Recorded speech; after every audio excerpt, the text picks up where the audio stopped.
Halo guys, selamat datang di One Day Film. Bagaimana nih kabar kalian? Semoga baik-baik saja ya. Kalian semua tetap semangat ya untuk menjalani kehidupan, walau terkadang kita merasa tak berguna di dunia ini. Episode ketiga kali ini kita diperlihatkan Hunsu yang mengalami halusinasi setelah di akhir part ke-1 kemarin. Dia berubah menjadi setengah monster. Di sini terlihat Hunsu bersama anggota keluarganya yang berada di dalam mobil. Saat Hunsu sedang berdebat dengan ayahnya, tiba-tiba truk kontainer menabrak mobil mereka. Hunsu pun tersadar dari kecelakaan tersebut. Dia kini berada di sebuah rumah sakit. Saat berada di atas rumah sakit, Hunsu merasa bahwa dirinya baru saja bermimpi aneh tentang dunia yang tiba-tiba dipenuhi dengan monster.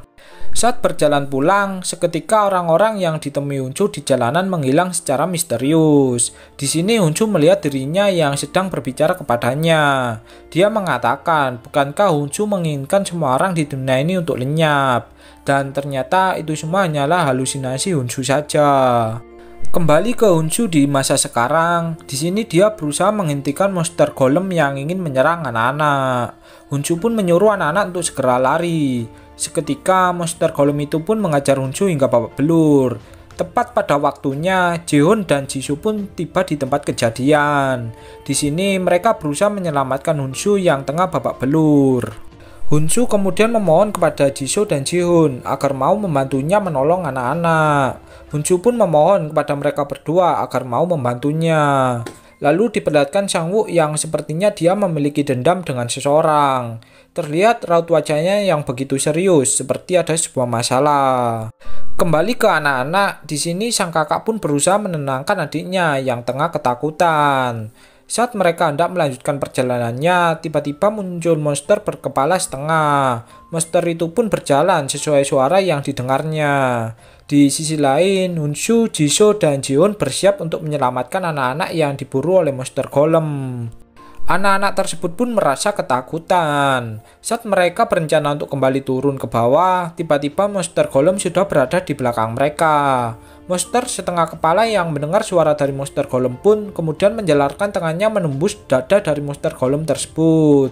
Di sini terjadilah pertarungan di kedua monster tersebut.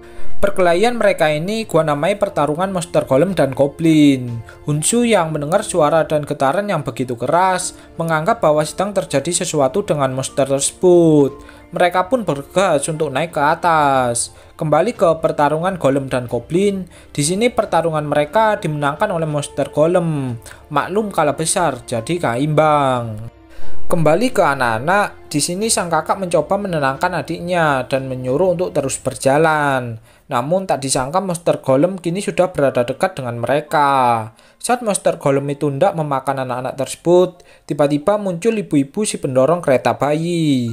Diperlihatkan Sang-woo yang tengah mengobati luka di tubuhnya. Kalau masih ingat, luka tersebut akibat dari monster wanita di tengah anak tangga sebelumnya. Sang-woo kemudian melihat sebuah tulisan di televisi yang mengatakan, "Sampai jumpa lagi brengsek." Tulisan itu pun tak lain berasal dari orang yang disandranya.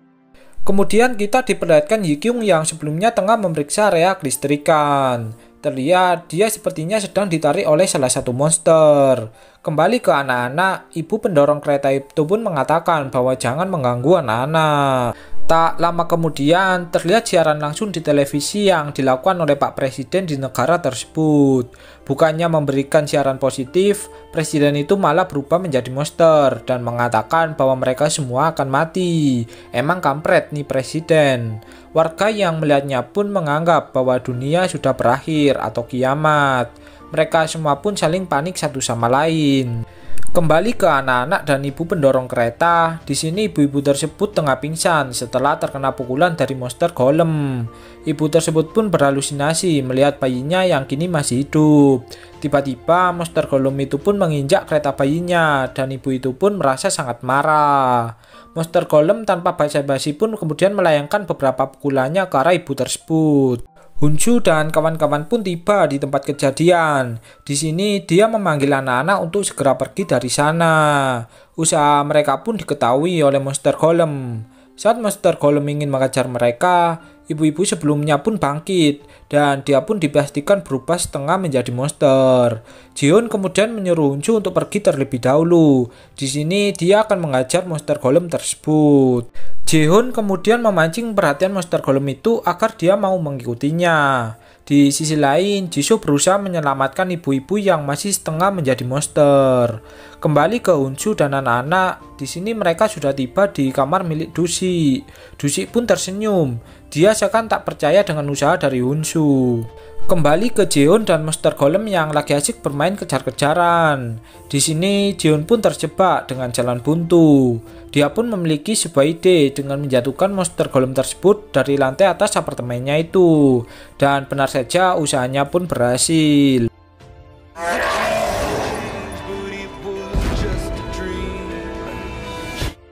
Kembali ke Jisoo, di sini dia terkejut melihat ibu-ibu itu yang kini berubah menjadi manusia normal. Jisoo kemudian menolongnya dan berencana membawanya ke kamar Dusi. Ibu-ibu tersebut pun mengatakan bahwa dia bisa berjalan sendiri menuju kamar Dusi. Saat tiba di pintu kamarnya, Dusi pun terkejut sebab dia tak mengenalnya. Ibu-ibu itu pun kemudian menyapa anak-anak yang ditemuinya sebelumnya. Di sisi lain, Jihoon dan Jisoo pun kembali bertemu satu sama lain. Di sini mereka pun sangat bahagia sebab bisa bertemu kembali. Jisoo kemudian mengajak Jihoon untuk pergi ke kamarnya. Di sini Jisoo berniat untuk mengambil barang-barang yang memang dibutuhkan. Saat berada di dalam kamar, Jihoon mengatakan bahwa mungkin saja ada monster yang memasuki kamarnya. Sebab kamar Jisoo terlihat begitu berantakan. Jisoo dengan perasaan malu pun mengatakan bahwa kamarnya emang seperti ini. Di sini Jisoo dan Jihoon pun berencana mendatangi kamar dari Dusi. Lalu diperlihatkan Enyu yang tengah berada di kamarnya. Di sini dia pun seperti merasa sedang frustasi dengan keadaan yang dialaminya. Enyu pun melihat gaun tarinya yang terpajang di dinding kamarnya. Kemudian Enyu pun berencana untuk merusak gaun tarinya tersebut. Entah apa alasan Enyu melakukan hal tersebut.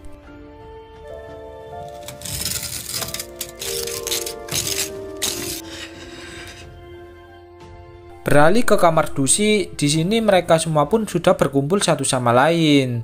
Mereka kemudian berencana untuk makan malam bersama. Saat sedang makan malam, Dusi bertanya tentang nama anak tersebut. Anak laki-laki bernama Kim Yong-soo dan si anak perempuan bernama Kim Soo-young. Dusi pun mengatakan bahwa mereka sengaja diberikan nama mirip agar selalu bersamaan. Anak-anak itu pun mengatakan bahwa ayah mereka yang memberikannya nama.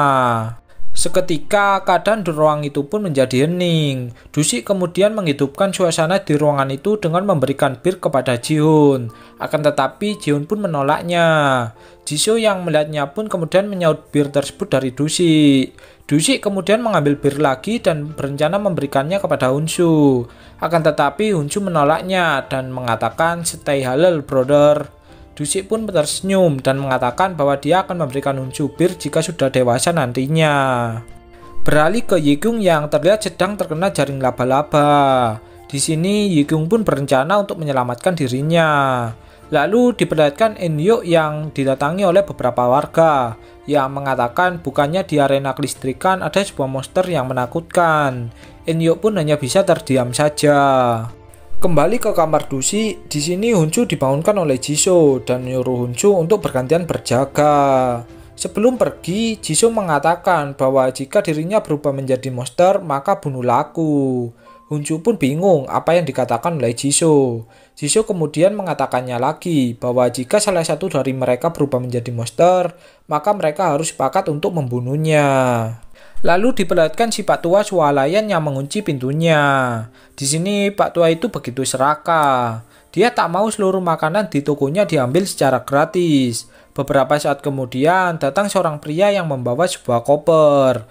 Kalau kita masih ingat dia adalah seorang sandera dari Sangwoo. Di sini orang tersebut membuka kopernya yang berisi banyak makanan. Orang itu pun menyuruh warga untuk mengambil sesukanya.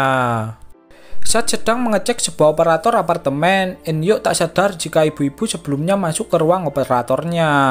Tanpa sepengetahuannya, ibu itu membuka pintu utama secara otomatis. Pintu utama pun terbuka. Di sini ibu tersebut juga menghancurkan brigade pertahanan yang telah dibuat warga, dan warga yang melihatnya pun mencoba mencegahnya, sebab hal tersebut dapat memancing monster untuk masuk ke dalam apartemen. Ibu tersebut pun mengatakan bahwa putrinya sebentar lagi akan datang, dan tak lama kemudian terlihat seorang wanita yang berlari dari suatu arah. Siapa sangka wanita itu pun terjatuh di tengah pelariannya. Salah satu anggota tentara yang melihatnya pun berusaha menolongnya. Tak disangka tiba-tiba mereka berdua diserang oleh salah satu monster di tempat tersebut, yang membuat mereka berdua pun tewas seketika. Dan film pun kita lanjut ke episode keempat.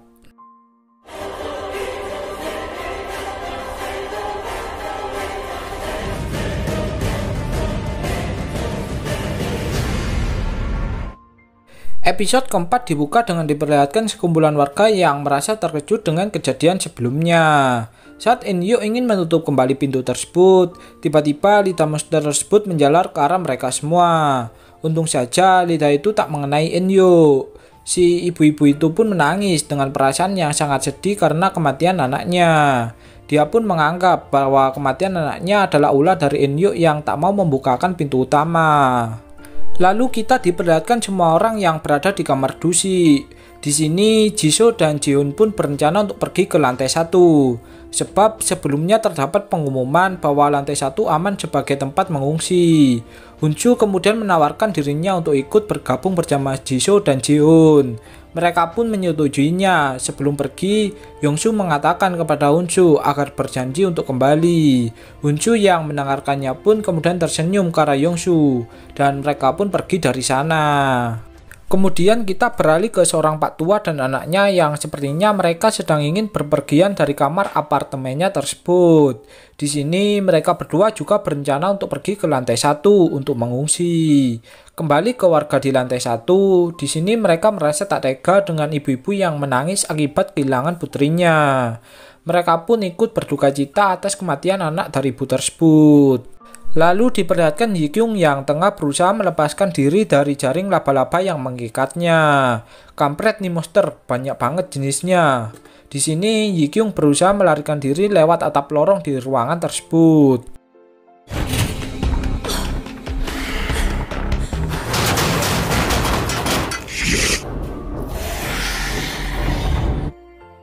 Setelah merasa aman, dia pun kemudian berusaha untuk turun ke bawah. Namun tak disangka suaranya pun terdengar oleh monster tersebut. Lehernya pun terikat oleh jaring monster laba-laba itu. Yikyung kemudian mengambil pecahan kaca dan memotong jaring laba-laba tersebut. Dan usahanya pun berhasil. Tiba-tiba ponsel milik Yikyung berdering yang ternyata berasal dari tunangannya. Dia pun berusaha menggapai ponselnya, akan tetapi usahanya tak membuahkan hasil. Di sisi lain, Pak Tua Swalayan sedang mengobrol dengan salah satu warga. Di sini warga tersebut menyuruh Pak Tua Swalayan untuk menjadi pemimpin di tempat tersebut. Akan tetapi Pak Tua Swalayan menolaknya. Kembali ke Enyo yang baru saja keluar dari toilet. Dia pun bertemu dengan Yikyung yang selamat dari serangan monster laba-laba. Belum sempat berbicara, Yikyung kemudian memukul perut Enyo dengan sangat keras. Dia mengatakan bahwa Enyo sengaja menyembunyikan monster tersebut dari dirinya.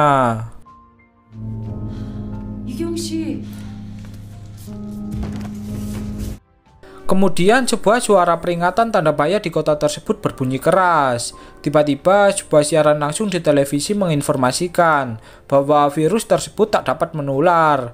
Dan jika ada yang memiliki berbagai gejala seperti mimisan dan lain-lain, diharapkan untuk mengkarantina diri sendiri. Siaran itu juga mengabarkan bahwa cara membunuh makhluk tersebut saat dia tersadar dan kembali ke wujud manusia. Ribuan anggota militer dikerahkan untuk menyelamatkan para penduduk di kota itu, dan siaran pun berakhir. Warga yang mendengarkannya pun merasa sedikit tenang, sebab kali ini mereka memiliki harapan untuk tetap hidup. Kembali ke Hunsu, Jisoo, dan Jihoon, di sini mereka bertiga menemukan mayat manusia yang sepertinya baru saja terbunuh. Merasa tak ada yang mencurigakan, Jisoo kemudian mengajak mereka semua untuk pergi dari sana. Saat hendak pergi, tiba-tiba salah satu monster menyerang Hunsu yang membuatnya terjatuh dari lantai 9. Di Di sini Hunsu pun mulai bermimpi lagi tentang kematian keluarganya. Dia merasa bahwa mimpi tersebut terlihat nyata. Dia pun menangis dan mengatakan kenapa mereka semua meninggalkan Hunsu sendirian. Tiba-tiba Hunsu pun tersadar dari pingsannya. Enyo yang melihatnya pun merasa bingung sebab Hunsu tak mati setelah terjatuh dari lantai 9. Enyo kemudian menghampiri Hunsu dan mengatakan bagaimana luka di kepalanya sebab sebelumnya banyak sekali darah yang keluar dari tubuhnya.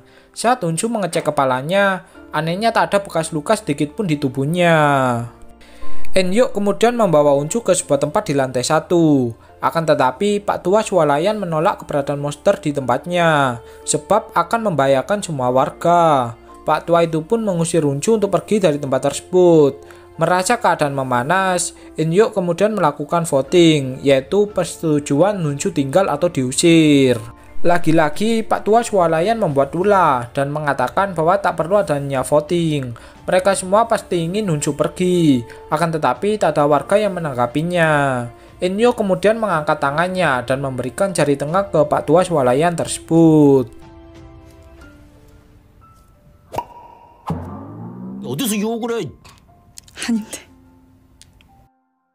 Pak Tua swalayan itu tetap saja memaksa agar Hunsu pergi dari sana. Kemudian salah satu warga wanita mengatakan, bukannya pilihan mereka adalah privasi. Di sisi lain, terlihat ibu-ibu pembawa kereta bayi sebelumnya yang sedang memotong wortel. Dia pun sampai memotong tangannya hingga berdarah. Vote pemilihan Hunsu tetap tinggal atau diusir pun hasilnya seri. Mereka semua pun bingung dengan keputusan tersebut. Tiba-tiba Pak Tua swalayan pun kembali memancing keributan. Di sini Pak Tua itu mengatakan bahwa Hunsu tetap harus pergi. Tak disangka tiba-tiba hidung Pak Tua itu keluar darah atau mimisan. Warga yang melihatnya pun merasa terkejut. Saat hendak pergi, Pak Tua itu bertemu dengan Hunsu. Di sini Hunsu mengatakan jika dia memilih pergi, maka mereka berdua akan dikarantina bersama. Tiba-tiba Pak Tua itu pun pingsan. Jadi dengan kata lain Pak Tua itu juga menjadi monster. Di sisi lain, beberapa warga sedang memikirkan keadaan mereka satu sama lain. Mereka pun merasa kehidupan mereka kini terancam, sebab monster-monster tersebut begitu kuat dan tak bisa mati. Tiba-tiba Enyo datang dan mengatakan kepada semua warga yang terkumpul bahwa saat ini kita menjadi manusia, dan berikutnya kita tak tahu akan menjadi apa. Warga yang mendengarkannya pun diam seketika. Beralih ke Pak Tua swalayan yang terbangun dari tidurnya. Di sini dia melihat Hunsu yang sedang bersamanya. Pak Tua swalayan itu pun bertanya kepada Hunsu tentang bagaimana agar bisa tetap hidup. Hunsu mengatakan bahwa dia harus mengendalikan dirinya. Lalu diperlihatkan Yikyung yang tengah sendirian. Di sini dia teringat dengan panggilan telepon tunangannya tersebut. Tiba-tiba istri dari Pak Tua swalayan mendatanginya dan memberikan sedikit makanan instan kepadanya. Saat hendak memakannya, tiba-tiba Yikyung merasa mual. Istri Pak Tua swalayan itu pun kemudian mengecek makanannya. Akan tetapi saat dicek makanan itu pun tak terasa basi. Kemudian dia pun memijat punggung dari Yikyung. Kemudian diperlihatkan Jisoo yang menemui ibu-ibu sebelumnya yang kehilangan anak perempuannya. Di sini Jisoo mencoba menyemangati ibu-ibu tersebut dan memberikannya sedikit makanan. Jisoo mengatakan bahwa merindukannya juga membutuhkan tenaga. Jisoo kemudian pergi ke toilet untuk membasuh wajahnya. Dia pun teringat masa-masa bersama pacarnya. Di sini pacarnya menyuruh Jisoo untuk menjadi pemukul bola bisbol daripada menjadi seorang musisi. Saat selesai membasuh wajahnya, tiba-tiba Enyo mendatanginya. Di sini Enyo meledek Jisoo sebab kelakuannya yang sok peduli dengan menghibur ibu-ibu yang sedang bersedih. Jisoo kemudian mengatakan, terserah kau saja wanita gila. Dia pun pergi dari tempat tersebut. Lalu diperlihatkan Sang-woo yang bertemu dengan sandranya lagi. Di sini dia mengajar sandranya sebab sebelumnya dia menemukan tulisan sampai jumpa lagi brengsek, yang tak lain itu berasal dari sandranya. Di sini Sang-woo tanpa ampun mengajar sandranya secara brutal. Akan tetapi dia sempat sabur meloloskan diri dari Sang-woo. Sandranya itu pun mendatangi tempat karantina dan mengatakan kepada para penjaga bahwa dirinya juga terinfeksi virus monster tersebut. Dengan gaya ala Genji, Sang-woo dengan santainya berjalan mencari sandranya yang sempat kabur darinya. Di sini warga pun mengatakan bahwa dia bukan seperti terinfeksi virus, tapi seperti habis diajar oleh seseorang. Saat Sang Woo mencoba menghampiri sandranya, tiba-tiba Jihoon menghentikannya. Jihoon menyuruh Sang Woo agar tak membuat keributan di tempat tersebut. Di sisi lain, Sandra itu mendatangi Hunsu yang tengah tertidur. Hunsu pun terkejut ketika melihatnya. Sandra itu mengatakan kepada Hunsu tentang bagaimana cara untuk berubah menjadi monster. Akan tetapi Hunsu hanya diam saja. Kembali ke Yi Kyung, di sini istri dari Pak Tua Swalayan memberikan alat untuk mengetes kehamilan. Barangkali Yi Kyung sedang masa kehamilan. Akan tetapi Yi Kyung menolaknya. Diperlihatkan Jihoon yang sedang berdoa kepada Tuhannya. Sepertinya Jihoon adalah orang yang taat beribadah. Di sini dia didatangi oleh Eunhyuk. Eunhyuk bertanya di mana dia membuat tameng pertahanan seperti itu. 누가 만들었어요? Lalu kita beralih ke Duksik yang sepertinya sedang membuat senjata. Dia didatangi oleh Suyong. Suyong mengatakan bahwa bibi yang bersamanya belum keluar dari toilet selama 1 jam. Duksik pun terkejut. Kemudian dia berusaha mengecek ke dalam toilet. Tak disangka ternyata di dalam toilet ada, dan part 2 pun berakhir.